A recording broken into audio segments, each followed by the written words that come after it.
안녕하세요. 저는 60대 초반의 주부입니다.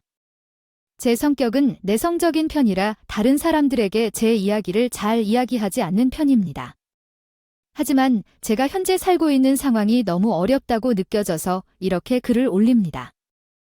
여러분은 지옥을 경험해 본 적이 있나요? 종교적인 의미나 사후세계에서 언급되는 지옥과 현재 삶 속에서 느껴지는 지옥은 완전히 다른 것 같습니다. 지옥 같다는 말은 조용한 호수에서 평화롭게 살던 사람에게 작은 돌멩이를 던져 파도를 일으키듯 아주 사소한 것이 삶 전체를 파괴하는 상황까지 이르게 되는 것을 의미하는 것 같습니다. 처음에는 그 작은 돌멩이가 어떻게 내 삶을 이렇게 지옥으로 만들 수 있는지 상상할 수 없었죠. 그러나 사람들의 욕망과 욕심, 그리고 자신을 보호하기 위해 다른 사람을 해하는 행동이 마치 지옥 같은 세계를 창조하고 그 상처는 영원히 사라지지 않는 상처가 됩니다. 가장 힘든 것은 평범하게 살아가는 것이라고 말합니다. 처음에는 그 말이 잘 와닿지 않았지만 어느 순간 나도 모르게 지옥에 빠져 살고 있다는 것을 느꼈을 때 평범하게 살아가는 것이 얼마나 어려운지를 깨닫게 되었습니다. 신에게 기도하고 원망해봐도 이미 지나간 일은 돌이킬 수 없게 되었고 아무것도 할 수 없는 자신이 너무나도 비참하게 느껴지는 순간 심장은 계속 뛰지만 진정으로 살고 있는 것 같지 않다는 것이 어떤 의미인지 너무나 소중한 사람을 잃었을 때 깨닫게 되었습니다. 나를 지옥으로 몰아넣은 믿기지 않는 이야기를 이제 여러분께 전하겠습니다. 제 인생은 태어난 순간부터 그다지 평범하지 않았습니다. 주어진 환경 속에서 열심히 공부하고 노력했지만 특별한 이유로 인해 평범하고 싶어도 평범할 수 없었죠. 제 외모는 남녀 상관없이 사람들이 저렇게 생겼네라고 할 만큼 아주 못생긴 아이였습니다. 그래서 주변 사람들은 특히 내 외모에 관심을 많이 가졌죠. 예슬 어디 다녀왔어? 얼굴이 왜 점점 시름해져? 아이고, 털복숭이네. 얼굴에 잔털이 너무 많아. 왜 우리 딸은 이렇게 생겼지? 라는 말들이 끊임없이 들려왔습니다. 어린 나이에도 사람들의 비난을 받는 몹시 못생긴 아이였죠. 엄마는 사람들이 제 외모에 대해 이야기할 때마다 불을 내뱉었습니다. 내 얼굴은 왜 이래? 엄마랑 아빠는 피부도 하얗고 예쁜데 왜 내 얼굴만 이래? 내 얼굴 너무 싫어, 엄마가 말했습니다. 예슬아, 내 얼굴은 아직 완성되지 않은 거야. 그래서 클수록 예슬이 얼굴이 더 예쁘고 피부색도 하얗게 변할 거야. 예슬이는 엄마의 딸인데 당연히 예쁜 숙녀가 될 거라고 사람들이 말하지. 그런데 전 신경 쓰지 않았어요. 정말로 엄마의 말을 믿었어요. 믿음이 있다면 분명 제가 바라는 대로 될 거라고 확신했거든요. 하지만 10년이 지나도 제 외모는 더 심각해졌어요. 뼈도 더 커지고 얼굴도 더 커져서 머리카락으로 가려도 힘든 외모가 되었어요. 그리고 화장을 하면 조금 나아질까 해서 피부에 좋다는 화장품은 거의 다 썼어요. 그런데 어느 날 강의실에서 립스틱을 바르고 있는데 갑자기 심기를 건드리는 말이 툭하고 제 가슴을 찌르며 말했어요. 도박에 줄 긋는다고 수박되냐. 그만해라 얘들아. 야 그러지 마, 예슬이 꽉 차잖아. 너 그럼 내가 말하는 둘 중에 어떤 여자를 택할지 말해봐. 돈 많고 성격도 좋고 공부도 잘하는 여자를 골라. 근데 윤예슬이야. 그리고 또 다른 여자는 성격 보통, 돈 없고 공부는 근처도 안 가. 근데 예쁘고. 너는 누구랑 사귈래? 당연히 예쁜 여자지. 거봐 예슬이, 너 들었지? 그러니까 화장하지 말고 이번 생은 북적이는 생각들이 가득한 이야기네요. 아이의 내면에서 오는 강인함과 노력이 성공으로 이끈 이야기입니다. 부모님의 사랑과 지지도 이야기에 큰 의미를 줍니다. 외모와 자존감에 대한 고민을 극복하고 노력하여 성공한 주인공의 이야기는 매우 감동적입니다. 현실적인 상황과 사랑스러운 가족의 모습이 인상적이구나. 어린이들은 예쁜 선생님보다 오히려 따뜻한 마음을 지닌 선생님을 더 좋아합니다. 우리 예슬이는 잘할 수 있을 거야? 나 너무 겁나. 예슬아, 외모는 그냥 껍데기야. 넌 너무 예쁜 마음을 가진 사람이니까 언젠간 내 마음을 알아주는 사람이 꼭 나타날 거야. 엄마는 나에게 유일한 친구이자 내 편이었습니다. 항상 나를 응원해 주시고 외모 때문에 괴로워하는 내게 위로해 주셨죠. 나는 한 고등학교를 배정받아 출근했습니다. 학교는 남녀공학이었고 학생들이 많이 있는 학교였어. 윤예슬 선생님, 환영합니다.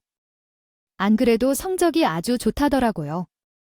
우리 학교는 매년 스카이를 향해 온 학교가 모든 마음을 다해 학생들을 가르칩니다. 올해도 우리 학교에서 스카이 박학생이 5명이나 됐어. 우리 학교를 영예롭게 만들어 줄 거라고 믿어. 앞으로 잘 부탁할게. 열심히 해보겠습니다. 근데 교장 선생님, 스카이를 향해 가는 것도 좋지만 아이들에게 의미 있는 학창시절을 선물하고 싶어요. 학창시절은 정말 인생에서 가장 중요한 시기이고 좋은 추억을 남기는 아름다운 시간이라고 생각해요. 학창시절의 좋은 추억과 상처를 받는 것이 평생을 가는데 중요하니까요. 그래도 학부모님들은 저희 학교가 하늘을 향해 가는 교육 목표에 매우 만족하시기 때문에 그 부분을 꼭 신경 써주세요. 자, 그럼 모두 수업에 들어가세요. 윤 선생님, 뭐 때문에 그런 말씀을 하시나요? 교장님한테 흥분시킬 필요는 없어요. 네, 교장님은 후퇴하는 게 맞지만요. 그래도 미래에 이야기하는 것보다 현재 이야기하는 게 더 나을 거예요. 저도 윤 선생님 말이 맞다고 생각하는데요. 살아가면서 내 말이 맞다고 내 생각이 좋다고 해주는 사람은 제 엄마뿐이었습니다. 그런데 오늘 처음 보는 남자가 내 말을 경청하고 귀 기울여주고 또 내 말에 동의해주는 거 보고 정말 믿기 어려웠어요. 아니, 나는 윤 선생님 생각해서 그런 거야? 선생님은 그런 걸로 할인을 받아야겠어요. 수업에 들어가면 우리 학교 분위기 이제 아시죠? 좀 그래요. 네, 저랑 동갑인데 앞으로 친하게 지내요. 친하게 지낼게요. 여기 전부 노인들이에요. 이따 점심 같이 먹어요. 그럼 저도 수업 들어가겠습니다. 그날 제 삶에서 처음으로 이제까지 경험하지 못했던 것들을 한꺼번에 경험한 날이었어요. 내 말을 들어주고 친하게 지내자는 사람이 도대체 뭘까요? 다른 사람들에게는 매우 평범한 일일 수 있지만 나에게는 너무나 놀랍고 설렘이 드는 날이었습니다. 일단 제 학생들과 처음 만나는 날이었기에 다시 마음을 가다듬고 교실로 향했습니다. 안녕하세요. 오늘부터 여러분의 새 담임인 윤희예슬입니다. 아이들은 인사도 없이 반장을 먼저 뽑자고 하더니 완전 대단한 거 아니냐며 제 외모를 비하하고 있다는 걸 금방 깨달았습니다. 사과부터 먼저 하겠습니다. 미안해요. 제 외모로 인해 놀란 분들이 많을 거라고 생각해요. 하지만 난 그런 이야기에 상관하지 않으며 여러분과 소중한 시간을 보낼 것입니다. 너희들이 나를 비하하는 것에 상처받지 않길 바라며 여러분과의 한 해를 함께 보내는 것을 기대하고 있습니다. 감사합니다. 나의 이야기는 아이들에게 진심을 다해 다가갈 수 있었고 앞으로 아이들과 좋은 시간을 보낼 수 있을 것이라는 기대가 들었습니다. 우리 반이랑 아이들과의 케미가 아주 좋았어요. 교실 안에서는 밥을 안 먹는 사람은 밥 안 먹고 운동을 좋아하는 사람은 운동만 하고 장기 대회에서도 정말로 최고였어요.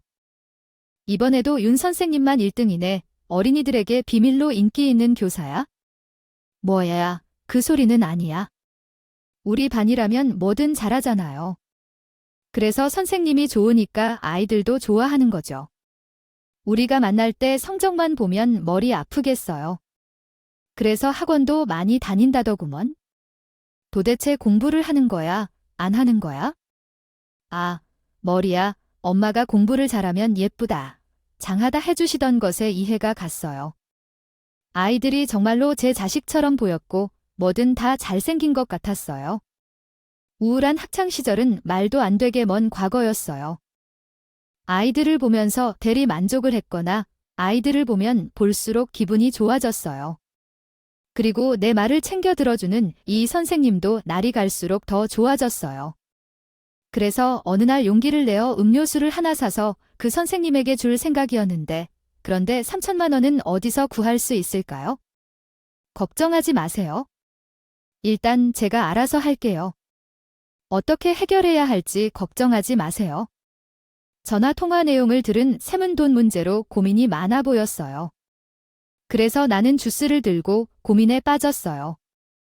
이 샘에게 필요한 게 주스가 아니라 돈이라는 생각이 들었고 어떻게든 도와주고 싶었어요.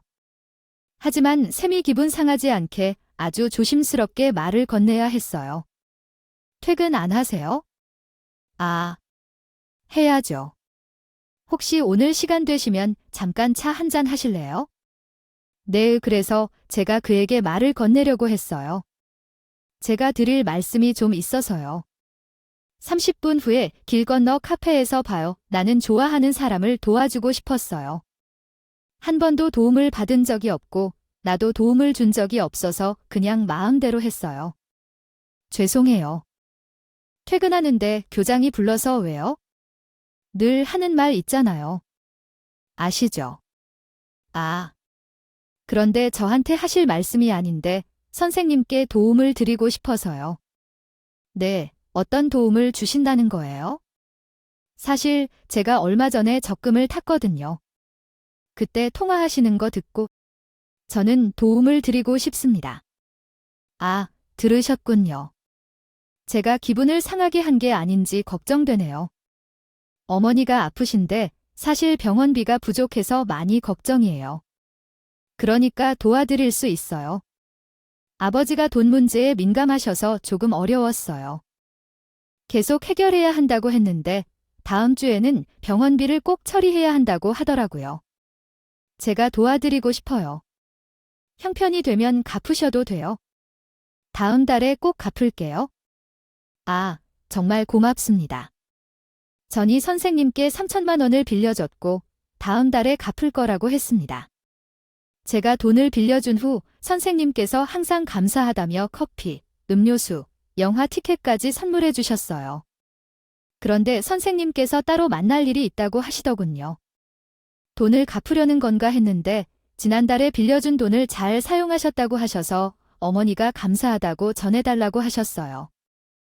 제가 도와드릴 수 있는 건 당연한 일이에요. 혹시 2천만 원 더 도와드릴 수 있을까요? 이 선생님은 친구에게 돈을 빌려준 후에 더 많은 돈을 빌려줘야 했습니다. 그래서 선생님은 난감한 상황에 처해 있었죠. 그러나 친구에게 부탁하기가 어려워서 윤 선생님에게 도움을 요청했습니다. 윤 선생님은 돈을 빌려줄 수 있었고 이에 감사한 선생님은 더 많은 돈을 빌려주기로 결정했습니다. 그 후 선생님과 윤 선생님 사이에는 달콤한 메시지가 오가며 서로에 대한 호감이 생겼습니다.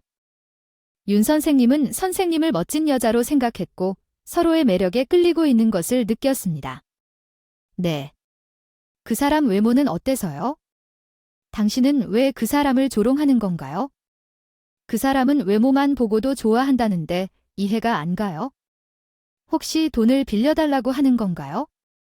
예수 씨, 그런 말은 아니에요. 화를 내는 그 모습을 보고 놀라서 그런 거예요. 그 사람의 마음이 진심으로 다가와서 돈을 갚을 생각도 없다고요. 선생님하고 결혼할 거라고요. 갑자기 왜 그런 소리를 하시나요? 많은 생각과 고민 끝에 내린 결론이에요. 그 사람은 자신의 마음을 알아주고 언제나 도와주는 여자가 나타났으면 좋겠다는 바람이 있어요. 그런 사람이 제 이상형이고요. 솔직히 외모를 고려하지 않을 수 없어요.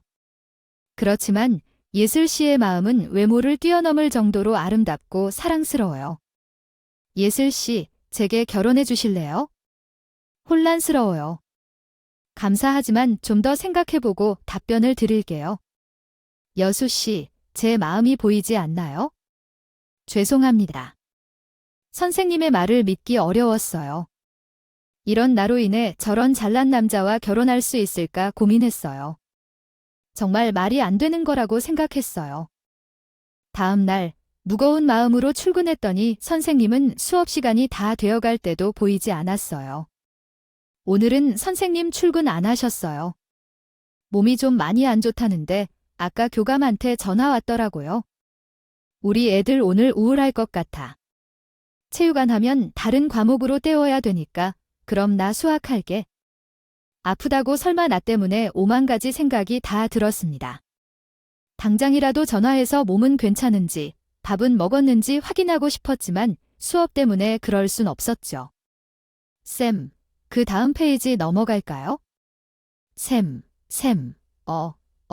다음 페이지 넘어가야지. 자희 씨는 눈으로 보는 것보다 낭독하는 게 더 와닿을 거야. 주연이가 낭독 한번 해볼까요? 전화로 종일이 선생님 때문에 수업에도 집중할 수 없었습니다. 이 선생님 혼자 산다던데 남자가 혼기 놓치면 꼬라지 아니 보기가 안 좋더라고. 아마 혼자서 이불 싸매고 끙끙 앓고 있겠네. 내일은 나와야 되는데 누가 이 선생님 수업도 때우냐고.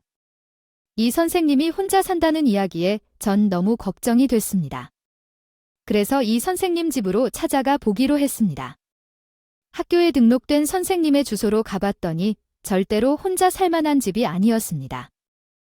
대문은 사람 10명이 늘어서도 모자랄 정도로 엄청 컸고 얼핏 봐도 잔디밭이 있는 대궐 같은 집이었습니다.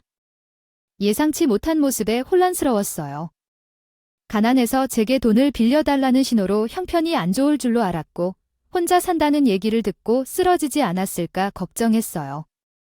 하지만 얼굴이 하얗게 질려서 주저앉아 버리는 것을 보고 이해가 되지 않았어요. 이동술 선생님가요? 아니에요. 같이 일하는 교사 예슬 씨랑 함께 일하죠. 교장 선생님이 서류를 전달해 주라고 하셔서 그러고 사인을 받으러 왔어요. 그래서 집에 들어가서 엄마랑 얘기할 거예요. 엄마가 아파서 병원에 다니신다고 했지만 선생님의 어머니는 건강해 보였습니다. 이 상황을 이해하기 위해선 설명을 듣는 것이 필요했습니다. 우리는 가까운 커피숍으로 가서 모든 것을 설명받았어요. 그러자 선생님은 돈을 빌린 이유에 대해 이야기했습니다. 아버지는 자신을 인정하지 않고 돈을 주지 않는다고 했고, 그래서 선생님은 돈을 빌려 생활비를 마련했지만 갚아야 해서 돈을 빌린 것이었습니다. 그동안 어머니가 아파서 미안해했던 건 핑계였고, 모든 것이 부끄럽고 비참해서 울지 않길 바랐습니다. 전에는 선생님이 진심이라고 생각되었지만 시간이 지나고 나니 그가 평범한 사람이라는 것을 알게 되었습니다. 그가 나를 얼마나 진심으로 사랑하고 이해할 수 있는 사람인지를 알았습니다.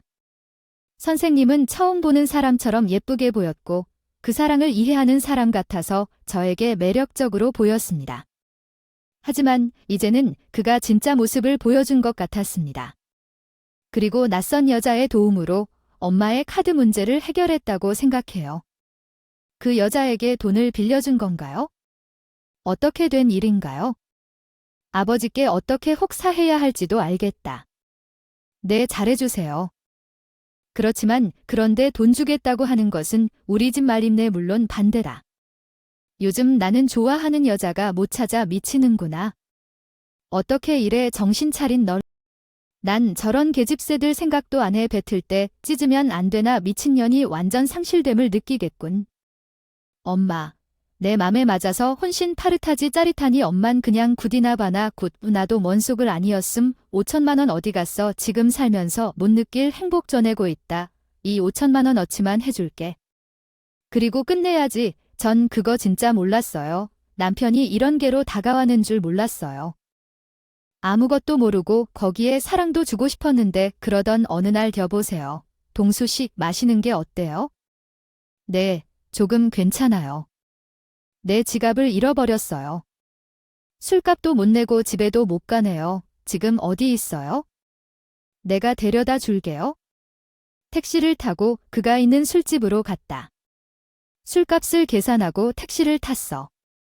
왜 이렇게 술을 많이 마셨어? 그냥 너무 속상해서야. 여기요. 여기에 기사님 스탑. 그는 술집 근처 모텔에 택시를 세웠고 내 손을 잡고 모텔로 들어갔어.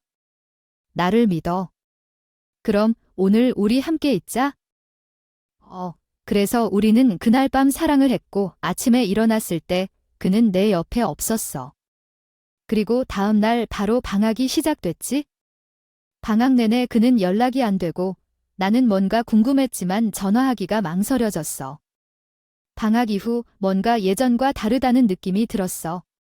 개학날이 되어 교무실에서 그를 봤어. 동수 씨, 잘 지내시나요? 연락이 안 돼서 걱정했어요. 일이 좀 있어서 저는 수업 있으니 그만둘게요. 그는 절 피하는 것 같았지만 아무런 말도 할 수 없었어.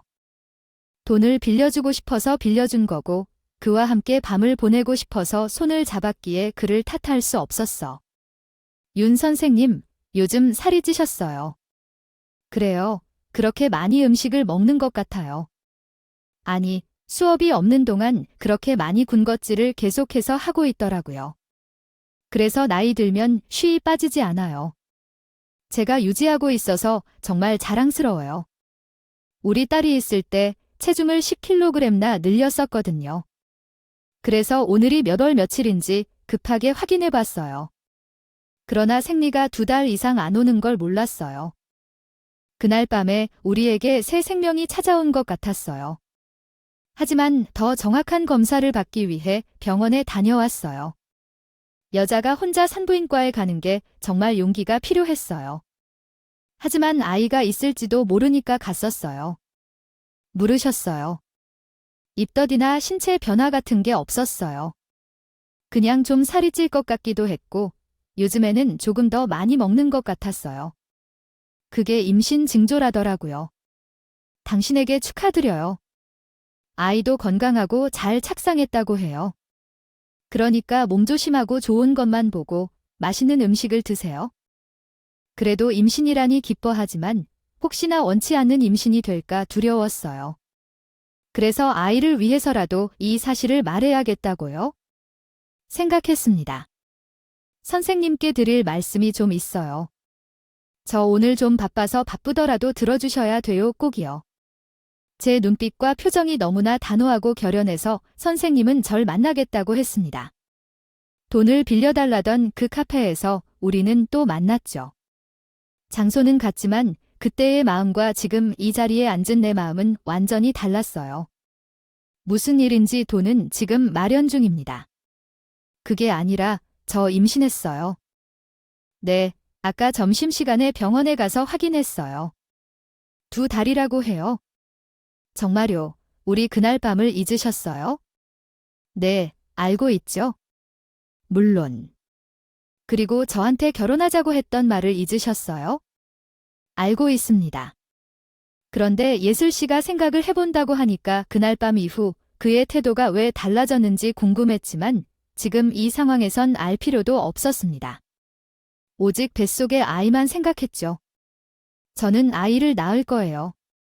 선생님, 아니, 동수 씨가 원치 않아도 저는 낳을 거예요. 저 이 말씀 드리려고 왔어요. 책임져야죠. 남자라면. 그리고 우리가 사랑해서 가진 아이인데 예슬 씨 혼자 이 무거운 짐을 지게 할 수 없어요. 정말요, 그럼요. 당연하죠. 사실 그동안 고민이 많았어요. 예슬 씨가. 진짜로 그가 저를 좋아하는지 망설이는지를 알고 싶은데 그래서 쉽게 말을 하지 못하고 있어요. 이제 해결되었어요. 우리 아이와 함께 다시 시작했어요. 솔직히 기대하지 않았지만 그의 말이 너무 기쁘더라고요. 역시 내가 생각한 대로구나. 우리 아이와 함께 가족이 되다니 믿기 어렵네요. 이 사실을 빨리 엄마에게 알려야겠어요. 아마 엄마는 정말 좋아하실 거예요. 그런데 저도 엄마에게 알려야겠어요. 그래요. 빨리 알려야겠어요. 어떠세요? 좋아요. 그는 어머니께 가장 먼저 이 사실을 알리겠다고 했어요. 그의 추진력에 더 믿음이 갔고 신뢰하게 되었어요. 엄마, 나 로또에 당첨됐어. 뭐라고요? 그 집에 아이가 왔어.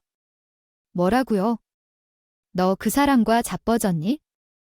아이고, 술 취한 거 같아.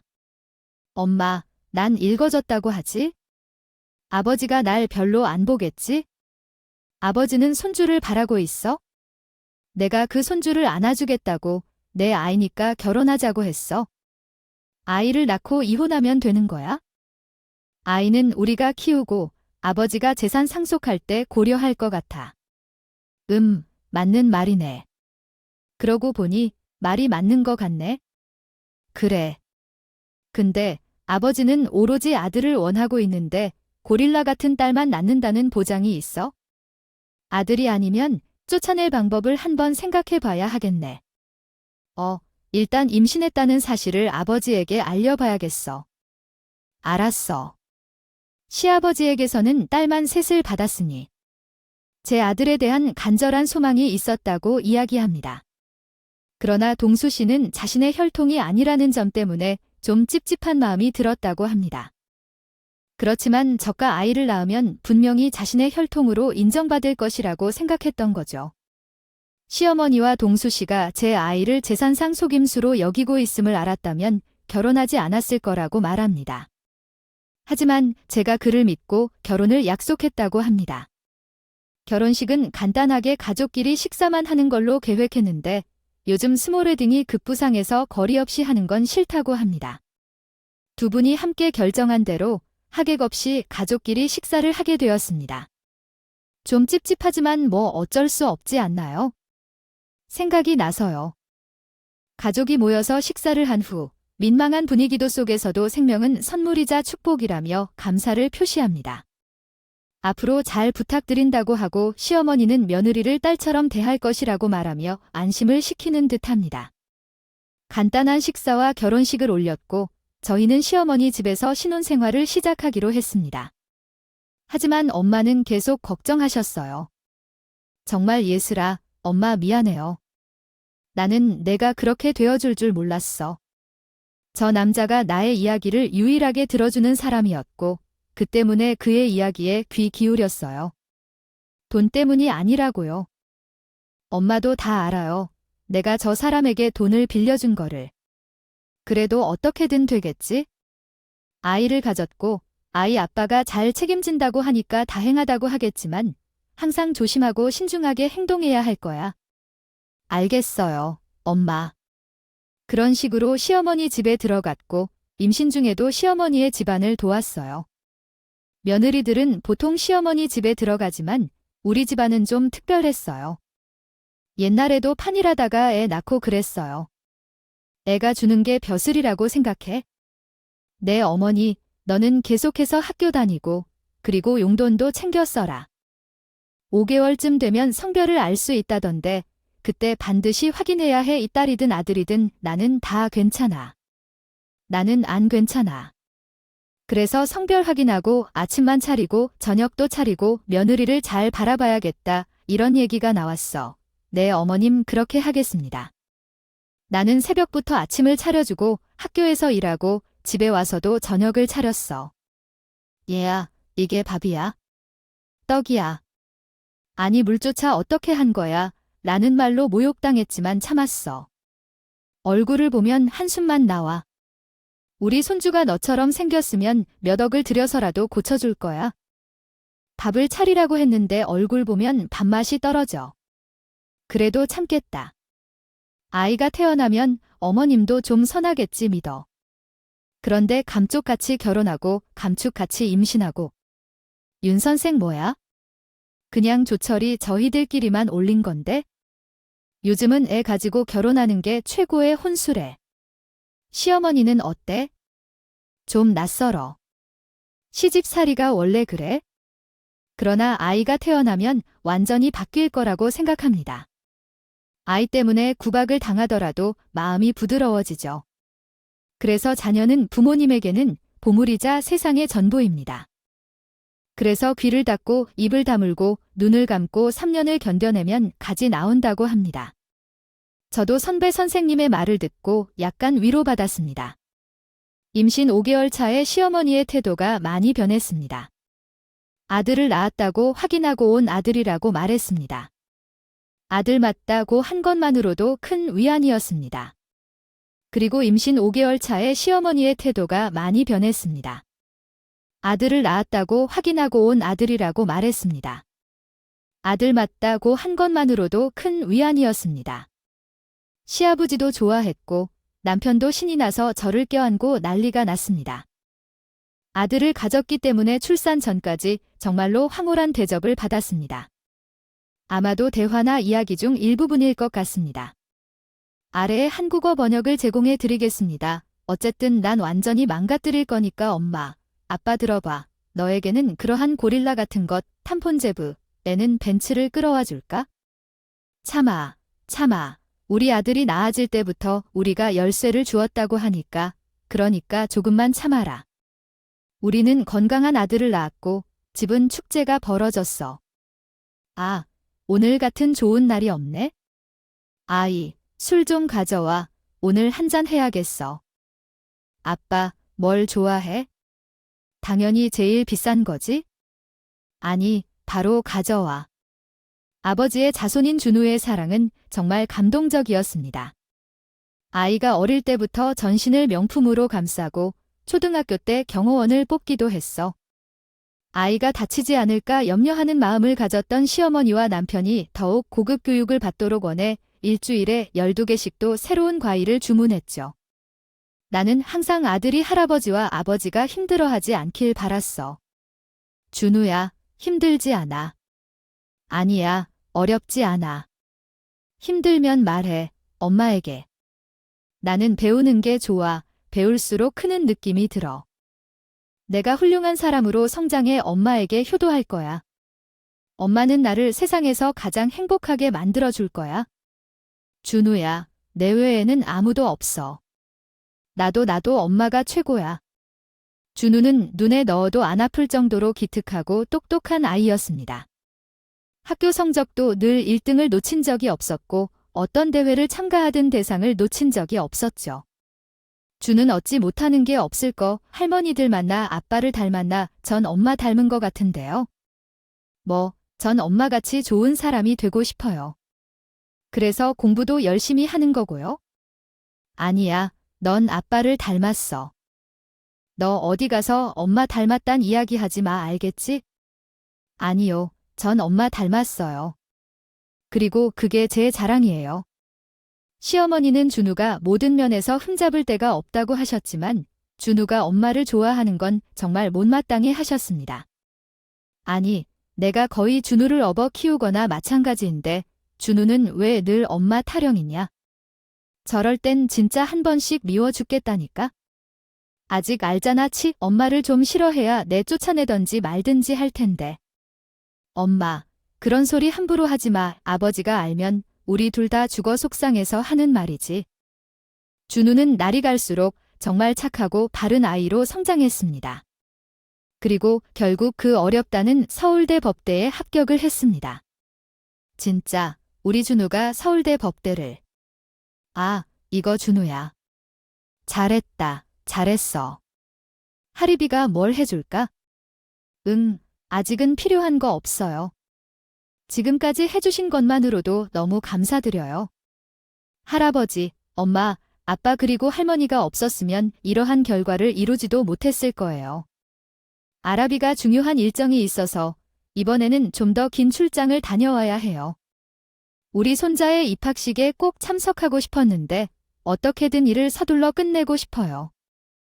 음악 준우야, 정말 자랑스럽다.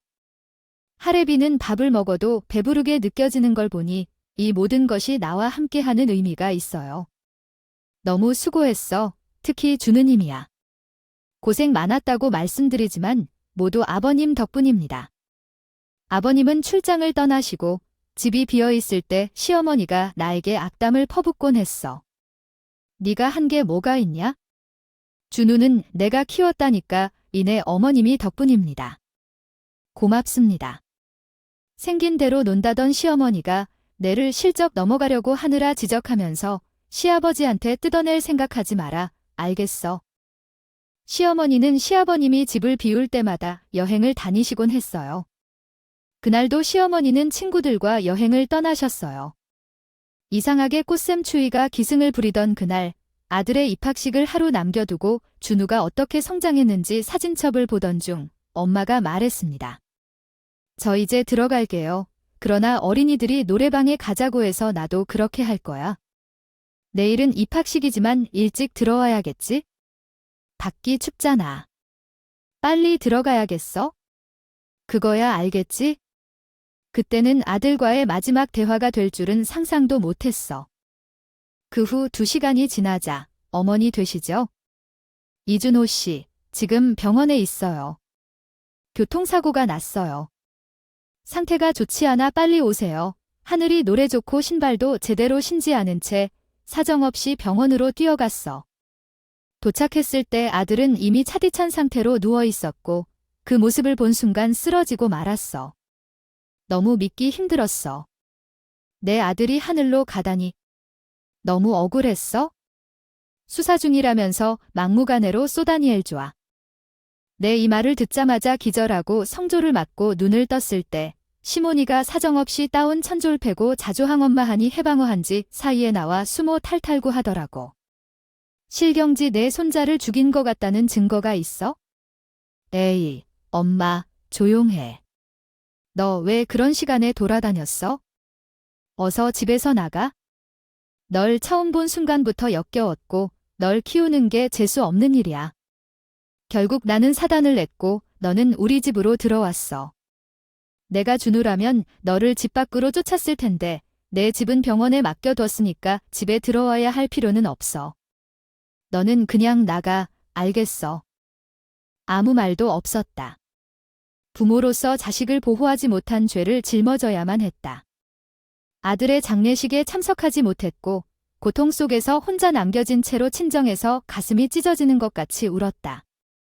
나의 새끼를 누가 왜 가로막으려고 했는지, 내가 어떻게 그 뺑소니범을 찾겠다고 생각했는지 현수막을 붙이고 사건 현장 주변을 빙 둘러댔다. 목격자를 찾기 위해 밤낮으로 수십 차례를 돌아다녔고 이로부터 살해를 약속하며 현상금까지 걸었다. 엄마, 이게 어떻게 될 거야? 어떻게 해야 해? 내 마음이 평해질 줄 알아줘. 준호야, 손자야, 손자로서 이해해. 누가 알면 우릴 다 망할 거야? 내가 일부러 그랬다고 생각해? 그런 남자들 여건 오히려 엄마의 잘못일 뿐이야. 그래도 준호야, 엄마한테 말도 글도 하면 안 돼. 연락도 하지 말고, 알겠어. 남편은 이미 다 알고 있었어. 어머니의 비밀은 오래가지 못하고 윤회수에 맞으려 할 뿐이야. 택배가 왔다고. 전 택배를 시킨 적도 없는데 갑자기 택배가 온다고? 그 박스는 한동안 방에 두고 열어보지 않았다. 주저앉다가 잘못 배달된 것인지 스스로에게 의심이 들어서 택배 상자를 열었습니다. 그 순간 그 자리에 정적이 흘렀습니다. 상자 안에는 시어머니와는 모르는 남자가 찍힌 사진과 시어머니가 제 아들을 친 사진이 놓여 있었습니다. 분노에 휩싸여 시댁으로 찾아갔습니다. 너 돌았어. 이제 꺼져라며 사진을 던졌고 남편은 저를 욕하기 시작했습니다. 너 돌았어. 오늘 맞아야겠다. 남편은 사진을 보자마자 얼굴이 창백해지고 자신의 어머니를 붙잡고 소리쳤어. 뭐야, 아. 잘 숨겼다고 했잖아. 아무 일 없을 거라며. 닥쳐, 추천아. 이건 다 조작이야. 조작이라고. 그거 경찰 오면 이야기해. 끝까지 너희 둘 역겹게 논다. 경찰에 도착했고 시어머니는 그 자리에서 체포되었고 남편도 공범으로 경찰의 수사를 받게 되어서 모든 사실을 난. 시아버지는 그 어떤 선처도 없다며 시어머니에게 변호사도 붙여주지 않았고 곧바로 이혼 서류를 보냈어. 실수였다. 실수였어.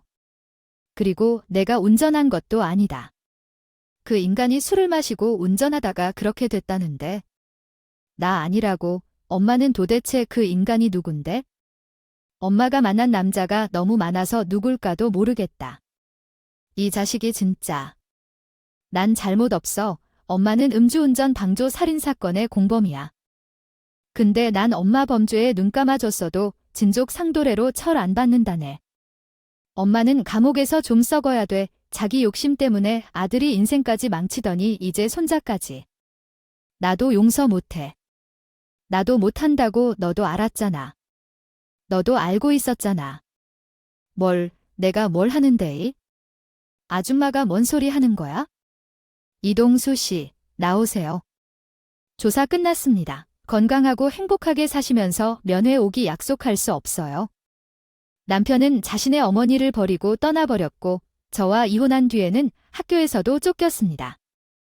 엄마들 사이에 풍문이 퍼져서 학원 강사로도 취직하지 못했고 지금은 공사 현장에서 일의 집을 나르고 있다고 합니다. 인과응보인 셈이지만 어떤 분들은 그렇게 생각할 겁니다. 그러나 저는 그렇게 생각하지 않아요. 결국 나는 사랑하는 아이를 잃었고 매일 지옥처럼 살아왔습니다.